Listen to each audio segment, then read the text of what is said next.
precisely the types of corruption that the framers understood was an existential threat to our democracy. Corruption without consequence infects all it touches. Reasonable Americans have and will continue to lose faith in the court itself. After the recent Supreme Court rulings on immunity and overturning the Chevron doctrine, AOC publicly said that she would release articles of impeachment against some of the justices, and yesterday she did just that, bringing them against Clarence Thomas and Samuel Alito, in what is a pretty powerful move and one that is most definitely the right thing to do. So I want to play a few of the best moments from her speech in announcing them so we can discuss what this means. Mr. Speaker, I am here today presenting these articles of impeachment not because I am a Democrat, and not because I am blind to its odds in a Republican-led chamber. I present them because it is the right thing to do.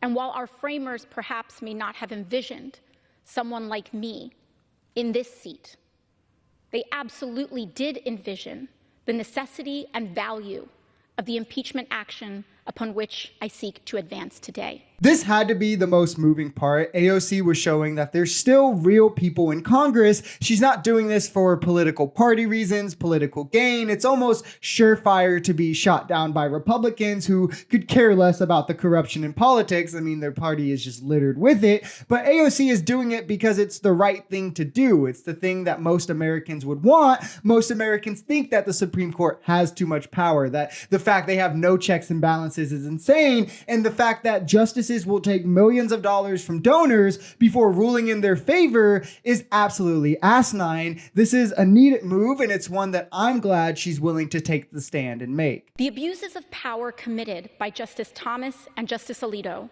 are precisely the types of corruption that the framers understood was an existential threat to our democracy. Instances like these and misconduct like that of Alito's and Thomas's are precisely why the framers gave us the tool of impeachment. Corruption without consequence infects all it touches.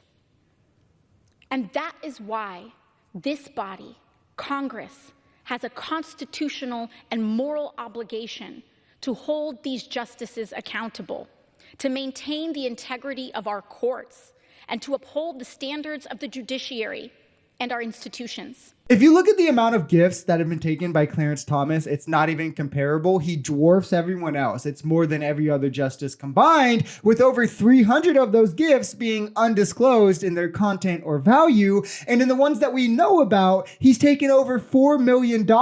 Again, just what we know about, and again, dwarfing any other justice ever in history of the court, only to then always, every single time, rule in favor of those donors if they ever have a case fall in front of him, undo old judgments in favor of his donors, and it's been going on like this for decades as well. And Samuel Alito has done the same thing, taking donations from Singer, a billionaire, only to then rule in his favor when he had a case come before the court. They take donations from pro-life billionaires and then overturned Roe. They take donations from corporations that indulge in pretty questionable environmental hazards and then overturn the Chevron doctrine to allow them to do it even more. It's sickening to see, and it's definitely corruption at its finest. If this isn't corruption, somebody tell me what is, and it's happening at our highest level. But sadly, Republicans only seem to care about institutions that don't rule in their favor, and MAGA will be quick to hop on and point fingers elsewhere and defend them solely because they're conservative. Justice Thomas, who is married to Virginia Thomas, a financially and personally involved operative in the Stop the Steal movement and Capitol attack, also joined opinions in these cases, even as clear evidence mounted that not only was his wife fully committed to overthrowing the results of a fair election, but she was actively lobbying members of the Trump administration attempting to do just that. The questions before the court had unquestionable implications for Thomas's wife and consequently Thomas himself, making his refusal to recuse one of the most shocking examples of conflict of interest in the court's history. And crucially, It was both Justices Thomas and Alito who cast critical votes in the ruling. Both of the justices had loved ones, significant others, that were directly involved in the attempt to steal the 2020 election. Thomas's wife financially, and Alito's through direct action. Yet they did not recuse themselves from this case. This is exactly what recusal is for.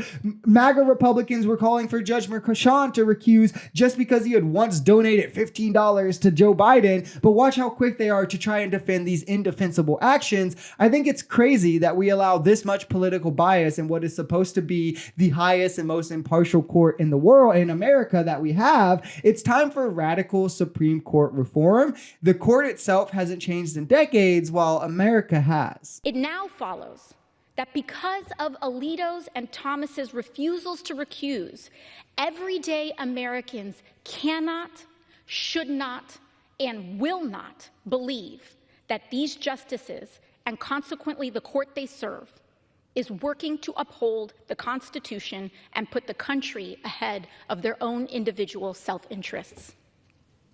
Americans will not believe that the court interpreted the law independent of profit for themselves and their newly termed friends.